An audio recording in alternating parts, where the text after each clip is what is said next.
Hey, Mark, can I ask you something? Of course. What's on your mind? Have you ever said, I'll do it tomorrow? Only about 1,000 times. Me too. Sometimes I even say it every day. Really? What are you putting off these days? Cleaning my room, exercising, answering emails, and folding my laundry. Wow, that's quite a list. I know. Every morning I tell myself, today is the day. That sounds like a great start. And then what happens? I think I'll just grab a coffee and reply to a few emails. So, did you finish the emails? 30 minutes later, I'm still scrolling on my phone. Wait, what happened to the emails? Honestly, I haven't even finished the first one. That happens more often than we admit. I don't even remember why I picked up my phone. That's how 30 minutes disappear. What do you look at? Short videos, funny dogs, cooking videos, everything except my work. So, you are an expert at everything except your to-do list? Yes, that's the problem. I think many people listening are smiling right now. Sometimes I ask myself, why am I like this? Am I lazy? Maybe not. Maybe our brain is trying to protect us. Protect us from answering emails? It sounds strange, doesn't it? It really does. So today, let's talk about why we always say, I'll do it tomorrow. Hey everyone, and welcome back to English Journey. This is the place where learning English becomes simple and enjoyable. I'm Sarah. And I'm Mark. Hello to everyone listening around the world. Sarah, you said our brain is trying to protect us. But protect us from what? That's a great question. Most people think procrastination means we are lazy. That's what I always thought. But that's not always true. Sometimes we procrastinate because a task feels uncomfortable. Uncomfortable? Like cleaning the bathroom? That too. But it can also be answering emails, studying, or making an important decision.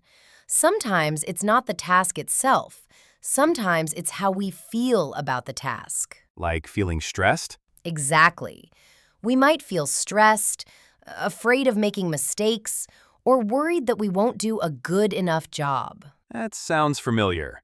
Sometimes I don't start because I want everything to be perfect. It often causes procrastination. So my brain says, let's avoid this uncomfortable feeling. Mm-hmm. And what's the easiest way to escape? My phone? Usually, yes. Our brain looks for something easy and enjoyable instead. It feels good now, but later we often feel guilty. That's so true. So remember this. Procrastination doesn't always mean you're lazy. Sometimes it means your brain is trying to avoid discomfort. That actually makes me feel a little better. Good. Because once we understand why we procrastinate, it's much easier to change it. So, what's the first thing we should do? Let's start with something very simple. Don't try to do the whole task. Just make it smaller. So, if I need to clean my room, it still feels like a huge job. That's because you're thinking about the whole room. Your brain sees one huge task. And it immediately says, maybe tomorrow. I think a lot of people feel the same way. Then don't think about cleaning your whole room. Just clean your desk. Just my desk? Mm-hmm. That's enough for now. Or throw away one piece of trash. Or make your bed. That sounds pretty easy. That's the point. If it feels too hard, you probably won't start. But if it feels easy, your brain says, I can do that. So the goal isn't to finish everything. No, the goal is simply to begin. That's interesting. Sometimes after 5 minutes, you don't want to stop anymore. That's true. Sometimes I tell myself I'll just take the dishes to the sink, and then I end up washing all of them. That's because starting is usually the hardest part. So maybe I don't need more motivation. Maybe you just need a smaller first step. I like that. Remember this. Don't ask, how can I finish this? Ask, what's the smallest thing I can do right now? That sounds much easier already. Exactly. Because once the first step feels easy, starting becomes much easier too. But here's something interesting. Many people think motivation comes first. Doesn't it? Not always. Sometimes action comes first. I always thought motivation comes first, then I take action. Most people think that, but real life often works the other way around. Really? Think about exercise. Have you ever felt excited before working out? Almost never. Me neither. But after 10 minutes, you often feel much better. Yeah, before I know it, I just keep working out. Right. Action creates motivation. So motivation isn't the beginning? Usually not. It's often the reward for getting started. I never thought about it that way. Imagine you're standing beside a swimming pool. The water looks cold. Very cold. You can stand there for 20 minutes, waiting to feel ready. Or You can jump in. once you're in, it's usually not as bad as you imagined. That's exactly how many tasks feel. The hardest part is before we begin. Exactly. So instead of asking, do I feel motivated? Ask yourself, can I do just 2 minutes? Just 2 minutes? Yes, anyone can do something for 2 minutes. And if I still want to stop after 2 minutes? Then you can stop. That's completely okay. Really? Yes, because the goal is to build the habit of starting. Starting is much more important than waiting. I like that. So don't wait for motivation. Start first. Motivation often catches up later.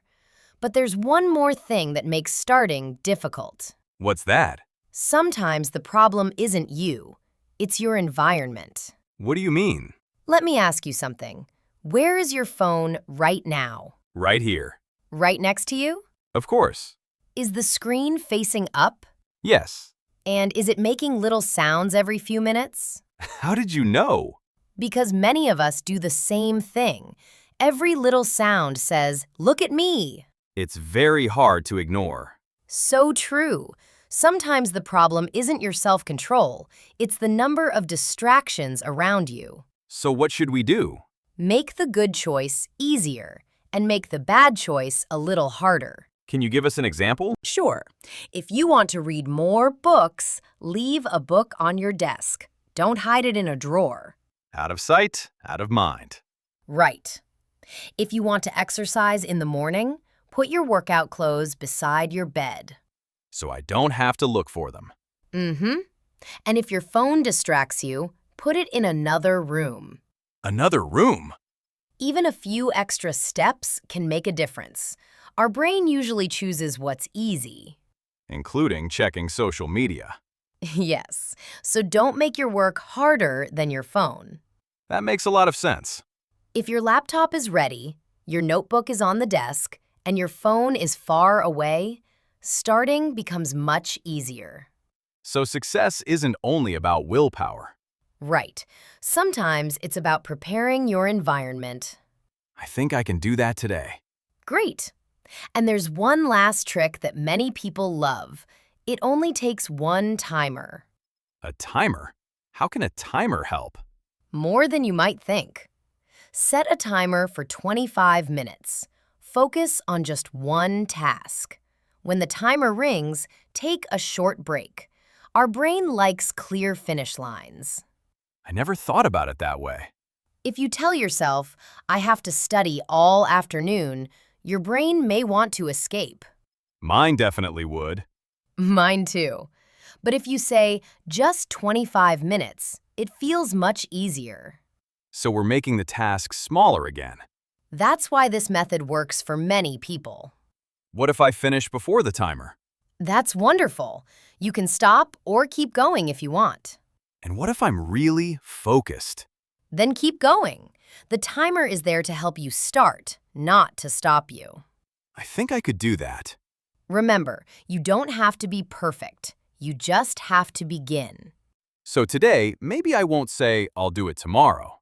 Maybe you'll say, I'll start for 25 minutes. That sounds much better.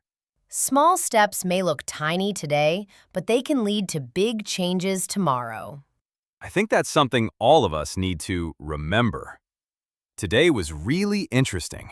I learned that procrastination isn't always about being lazy. That's right. Sometimes our brain is simply trying to protect us from uncomfortable feelings. We also learned that big tasks can feel scary. So make the first step small. And don't wait for motivation. Start first. Motivation often comes after action. We also talked about our environment. Right. Make good habits easy and make distractions a little harder to reach. Finally, we learned about using a timer. 25 minutes can help you get started. I think my biggest lesson today is this. I don't have to finish everything today. I just have to begin. Absolutely. Small steps may seem unimportanting at first, but they often lead to big changes over time. So the next time I want to say, I'll do it tomorrow. Maybe stop for a second. Break the task into one small step. Start before you feel ready. Make it easy to begin. And set a timer if you need one.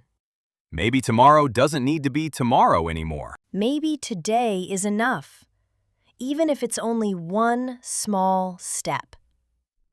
Before we go, here's today's question. What have you been putting off recently? And what's one small step you can take today? Leave your answer in the comments below. We'd love to hear from you. If you enjoyed today's episode, don't forget to like, subscribe, and share this video with someone who always says, "I'll do it tomorrow." Thanks for spending time with us today. We'll see you in the next episode of English Journey. Bye! Take care and bye-bye.